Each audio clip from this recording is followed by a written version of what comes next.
video tour of this airplane. Nice colors. The paint is in okay condition. Alright, fun little airplane, made in the 70s. 3 versions. The B has the most useful load. There's the original one, the Yankee, and then there's the Lynx, which is the C model.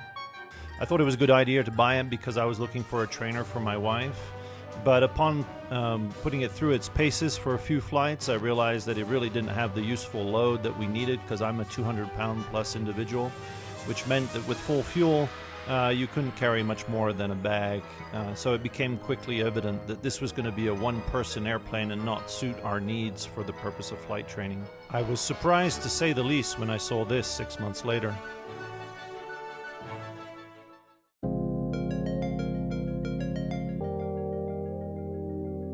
So here's my DA20 C1 Evolution. It's a 2001 model with under 3,000 hours total airframe time and just about around 100 hours almost on the engine.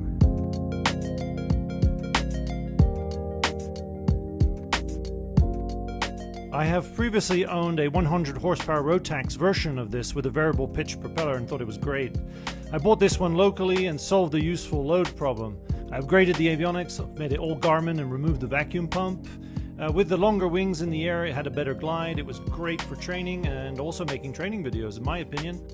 Unfortunately, I got the itch for something faster and I sold the Diamond. Well, do you remember that I wanted something faster, like 200 knots plus? Well, this Questair Venture kept popping up on barnstormers in Kentucky, and with some research found out that it does 235 knots on 11 to 12 gallons per hour. The very next day after delivery and money is exchanged, the seller and my instructor go up for some additional flights, and they experience a gear malfunction, necessitating an emergency gear deployment. Fortunately, they land safely, but this immediately grounds the airplane. This is when the real fun begins, and one thing after another until this happens.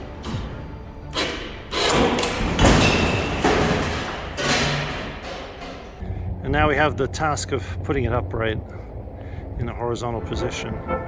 So we've rented this bad boy. Hopefully this will get the job done. I ended up making lemonade out of the situation as it led me to starting my YouTube channel to help others learn from my mistakes and misfortune. At this moment in time, I estimate my loss at approximately 50% of what I paid for this airplane. Possibly less if I can get it flying again.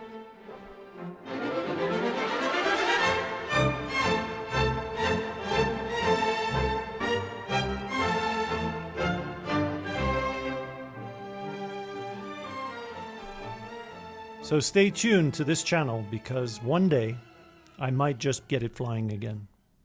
Yes, that was only 3 planes, but in part 2 we have 4 more planes coming up